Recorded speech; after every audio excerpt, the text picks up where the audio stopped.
आज हम जिस प्लांट के बारे में बात करने वाले हैं वह है अशोक। अशोक के दो प्रकार होते हैं। एक वह जो हम हमारे घर पर लगाते हैं, जिसका साइंटिफिक नेम है पॉलीएल्थिया लॉन्गिफोलियम। इसको काष्ठदारू भी कहा जाता है, जिसका कोई मेडिसिनल यूज़ नहीं है।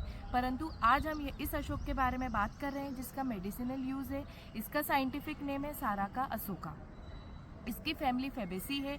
इसके पर्याय हेम पुष्प, ताम्र पल्लव, पिंड पुष्प तथा गंध पुष्प है। हेम पुष्प अर्थात इसके जो पुष्प होते हैं वह स्वर्ण वर्ण के होते हैं। ताम्र पल्लव इसकी जो नई पत्ती आती है वह ताम्र वर्ण की होती है। आचार्य चरक ने अशोक का वर्णन वेदना स्थापन महाकषाय में किया है।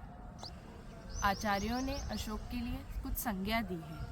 अशोका न शोकस्मात्, जिसका अर्थ है इसके कारण स्त्रियों को रोग से डरना नहीं चाहिए। अब हम अशोक के रसपंचक के बारे में बात करेंगे। अशोक का जो गुण होता है वो लघु और तीक्ष्ण होता है। इसका जो रस है वो कषाय व तिक्त है। इसका जो वीर है वो शीत है। इसका विपाक कटु है तथा अशोक का दोषकर्म होता है वो कफ पित्त शामक होता है।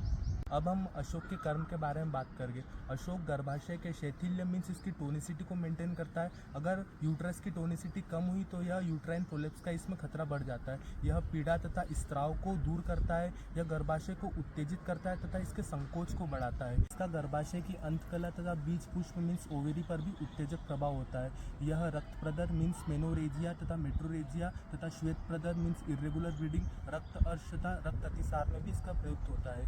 यह इसके बीज मूत्रल तथा अश्मरी नाशक होते हैं। अब हम अशोक के प्रयोज्यांग के बारे में बात करेंगे।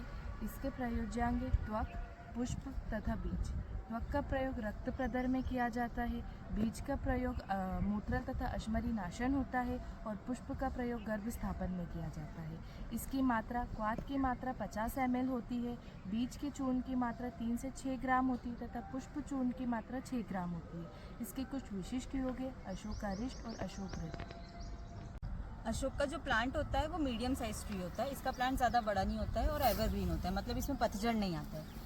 इसका जो लीव्स होती हैं वो अल्टरनेट होती हैं, पेरीपिन्नेट होती हैं। पेरीपिन्नेट यानी कि अपोजिटली अरेंज्ड होती हैं और ये लार्ज होती हैं। परंतु इसकी जो नई लीव्स होती हैं वो पर्पल और पिंक कलर की होती हैं, जैसे इसमें दिख रही हैं। और जो इसकी पुरानी लीव्स होती हैं वो ग्रीन कलर की हो जाती हैं। इसका जो फ्रूट होता है वो फली के रूप में आता है, फ्लैट होता है और उसके दोनों एंड से शार्प होता है। उसी में उसके बीज पाए जाते हैं। इसका जो फ्लावर होता है वो डेंस्ड होता है, गुच्छे के रूप में आता है तथा ये ऑरेंज और कई बार सफ़ेद कलर का पाया जाता है। इसके जो फ्लावरिंग का समय है वो शीतकाल के अंत से लेकर वसंत ऋतु तक बताया गया है। इसकी जो बार्क होती है वो ब्राउन और कुछ ग्रेइश कलर की होती है और हार्ड होती है। हम अशोक के केमिकल कंपोजिशन के बारे में बात करेंगे। अशोक के केमिकल कंपोजिशन होते हैं कैटेचिन, एपिकैटेचिन, ल्यूकोसाइनिडीन, प्रोसाइनिडीन और इसकी ड्राइड बार्क में होता है लायोनिस साइड।